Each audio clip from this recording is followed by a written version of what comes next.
Good morning, Zio here, and today we're going to approach more of a heavier topic, I guess. The topic of assault. If you don't know what I'm talking about, I'm so sorry. I mean, you're going to figure it out eventually anyway. However, of course, before we start, if you have been a victim, or are a victim, or know somebody who has recently been a victim, do everybody a favor and report it. Seriously, the police are there for a reason. There's no reason for you to not report it. Don't wait 7 years, walk out and say, somebody else assaulted me with no proof, and then that person promptly commits suicide or something like that. Or you've ruined their life or anything to that effect, because false allegations are a real thing as well. And if you want people to believe you, you need to go to the authorities as soon as possible. It's a new world out there, and nobody's going to fault you for reporting an actual crime. Anyway, with that, we are about to make light of this a little bit. Just because of... it's not the fact that, you know... I guess it's the reaction. There we go. That's what I'm looking for. It's the reaction that I find strange and somewhat hilarious from these people. And let me tell you, trying to actually do this with these things on my head, it sounds really weird in here. Anyway, so we're going to go back, and we're also going to do, we're going to discuss something else as well. A reason to why normal people or normal gamers don't want to play with people that we refer to as NPCs or SJWs for these exact reasons right here. So let's get into it, shall we?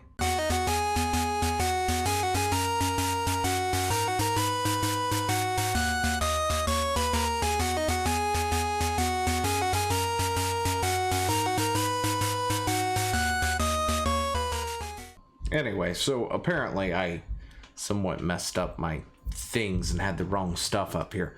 So a while back, I did this video here. It was back in October 16th, 2019. And this is where we're getting into the first part of this discussion of why we don't play with people like this. But anyway, it was talking about this video here. So I'm going to play that real quick. No offense, but Dungeons & Dragons isn't just for nerds anymore. No, Karen, we do not want to play with you, so go on somewhere. Anyway, so we talked about that for quite a bit, right?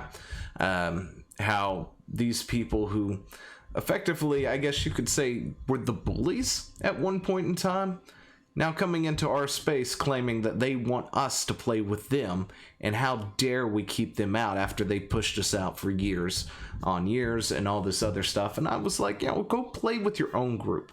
Go make your own group and go play with them. You don't need to play with me. You don't need to play with any of us. Go make your own space and go play, which is exactly what they have done. They have done it, and I guess you can say, on one hand, I kind of waited for a meltdown of some kind to happen to where these things just cancel themselves. And that's exactly what has just happened. Somebody has essentially canceled themselves because I guess you can say a fictional assault on a robot character happened, and nobody was ready for it. Nobody knew how to deal with it, and cast members quit. You've got a DM who now thinks he needs to go into therapy over this. And I find those reactions insanely hilarious, because that should not be the reactions we should be having with this.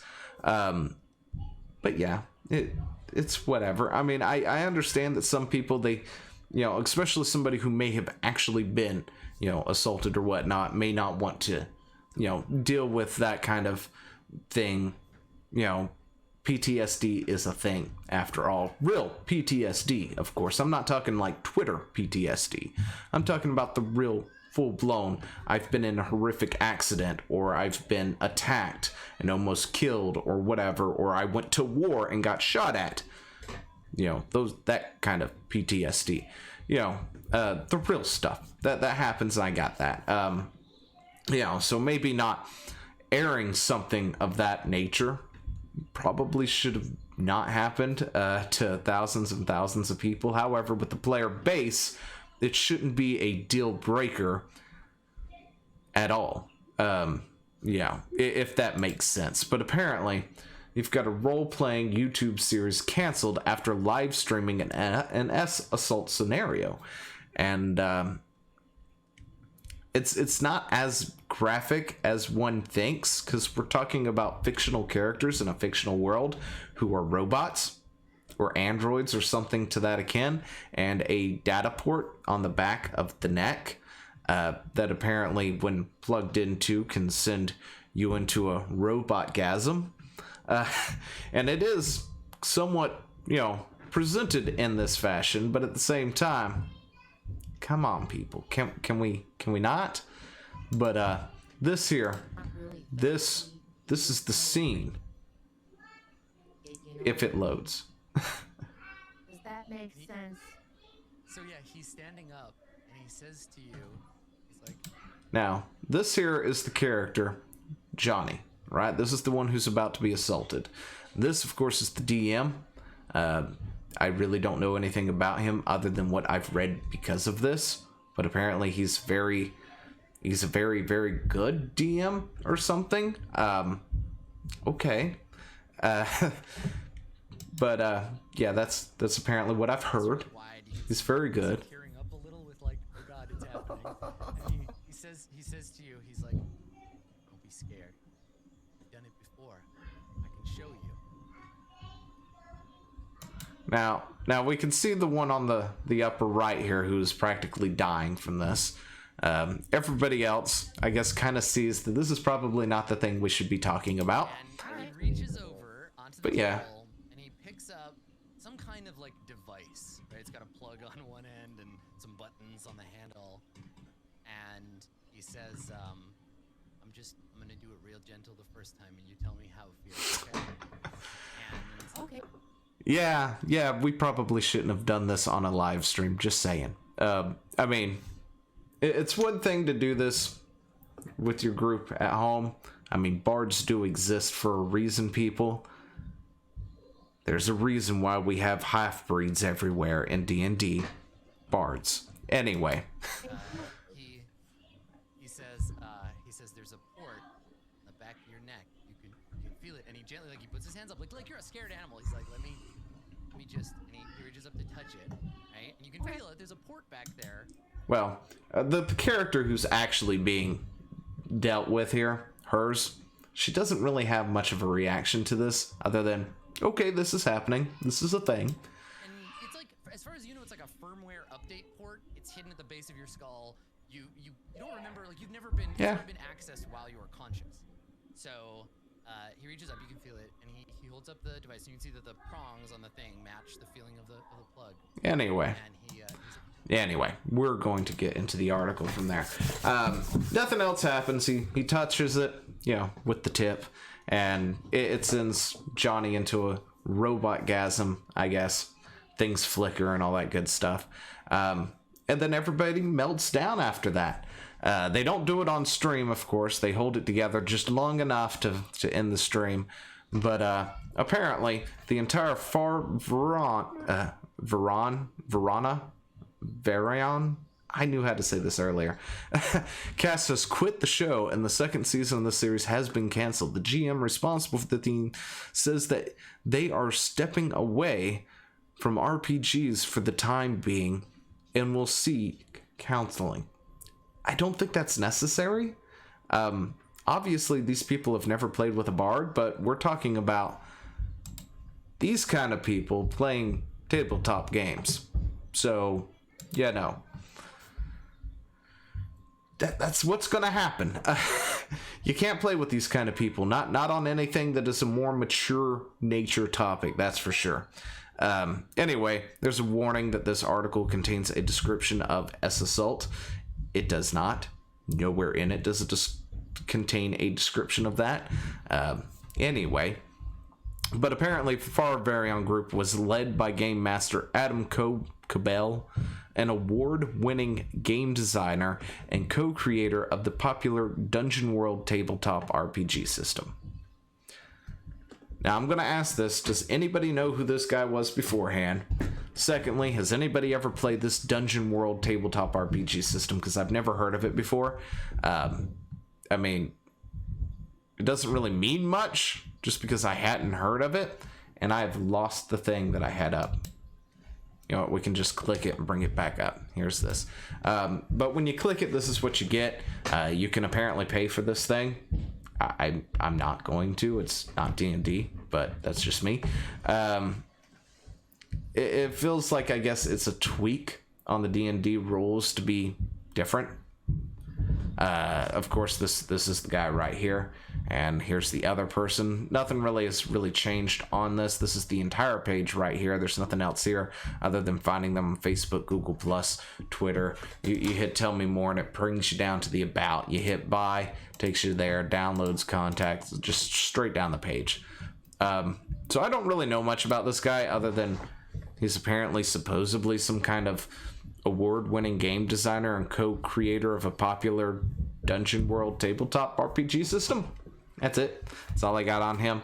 I mean, he's probably a great DM for all I know, and I know we all DM differently. You know, you have some DMs who like to railroad your players a little bit. You got others who don't want to railroad them at all. But in other news, apparently one kid stepped on another kid's head. That was fun. Yeah, so where were we? After suffering some damage, Johnny stopped by an old friend's place to get fixed up. Instead of performing the requested repairs, that old friend, a NPC performed by Cobell, committed an act of assault. You know, considering these people are old friends, maybe it wasn't. Maybe it's something they've done in the past. I don't know. Then again, it is a port that Johnny didn't know about. Who knows? But anyway, yeah. So this whole thing has essentially destroyed an entire tabletop. What is it? Podcast? Is that what we call this? A podcast or something? This is season 2, episode 18, part 2. So it's essentially dunked the entire podcast there. But anyway, we are no stranger to difficult situations, Cobell said during the segment. Sometimes role-playing gets intense and difficult, or someone narratives something that didn't land the way that they anticipated.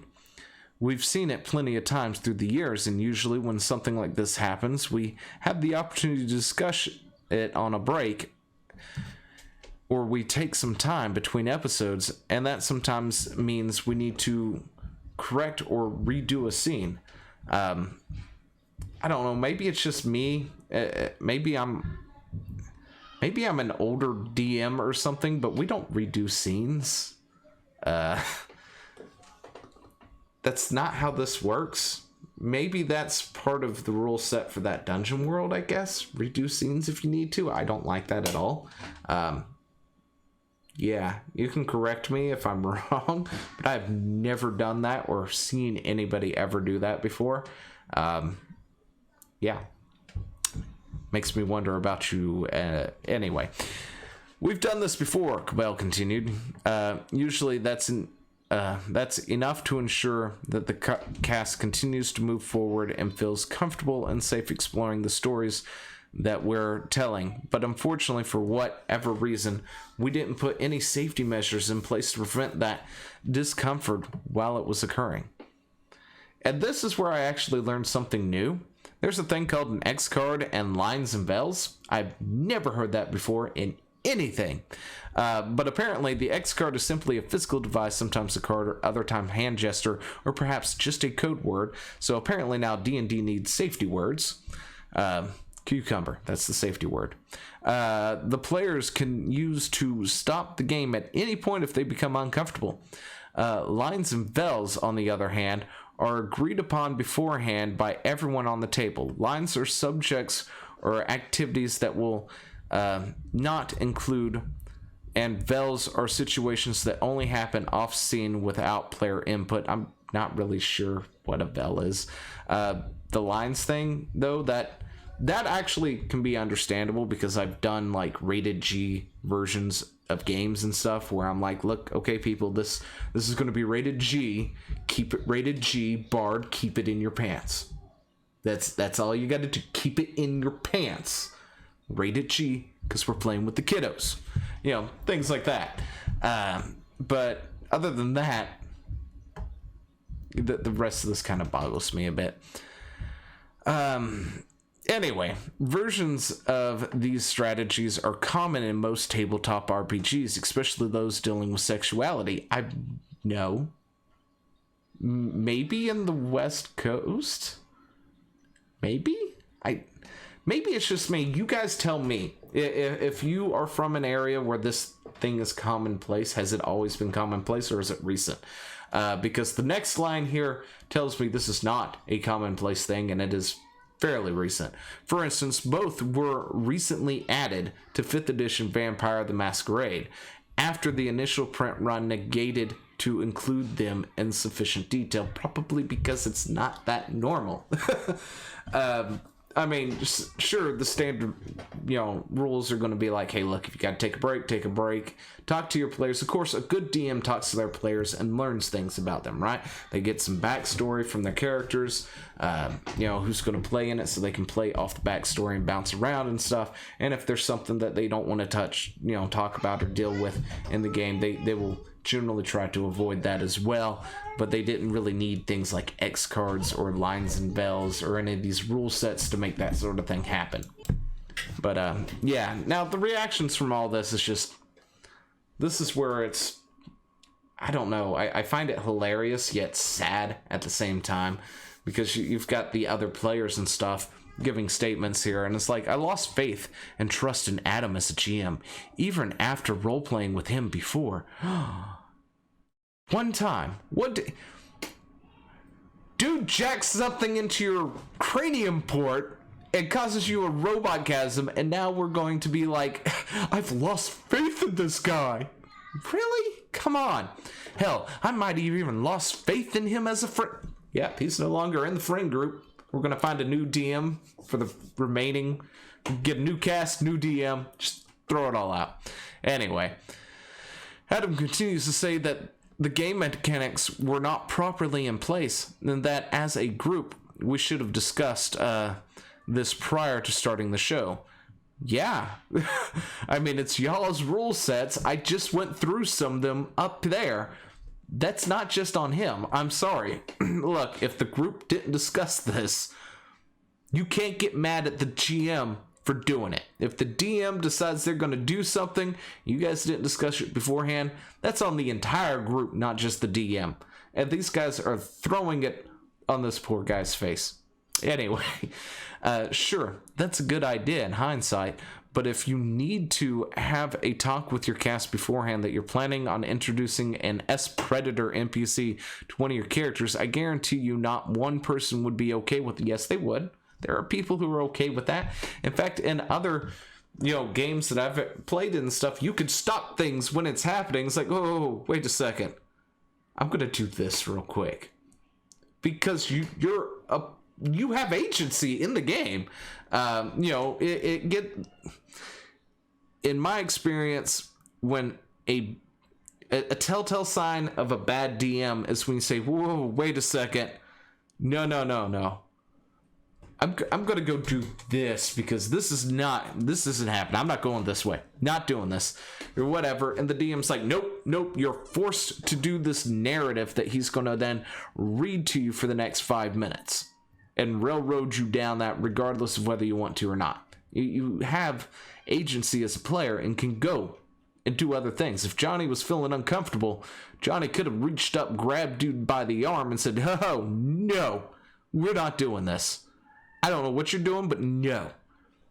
Johnny didn't, though. Johnny was like, okay, let's see where this is going. Just saying. Anyway. This isn't a question about what could have prevented it when Adam literally the one in charge. Yeah, he's the DM, but he's not the one in charge. You people can't D&D. Anyway, you all are writing this story. All of you are contributing to this story. A DM takes from what you're doing and crafts a masterful story around it. Well, maybe not masterful, but a story around it. Even a good DM will plan, of course. They don't just pop it out of thin air. They plan things and stuff, but at the same time, when things go awry, because players don't always go by plan. In fact, most of the time they never go on plan. You have to be ready for that, and you've got to adapt and change the story as it changes for the players, because the players are the ones doing the story as well. But yeah, anyway, Cabell posted a series of comments, of course. I feel a deep regret for not doing better, for letting down the cast and the fans. I have a long road ahead of me, and that lasts the rest of my life if I want to align my ethics and behaviors. I'm working with a counselor on this. I have been since it happened. I'm so sorry that I hurt the cast and anyone in the audience who felt hurt. This apology is for you two. I'm going to rededicate myself and keep working on doing a better job. This guy is going to counseling for this.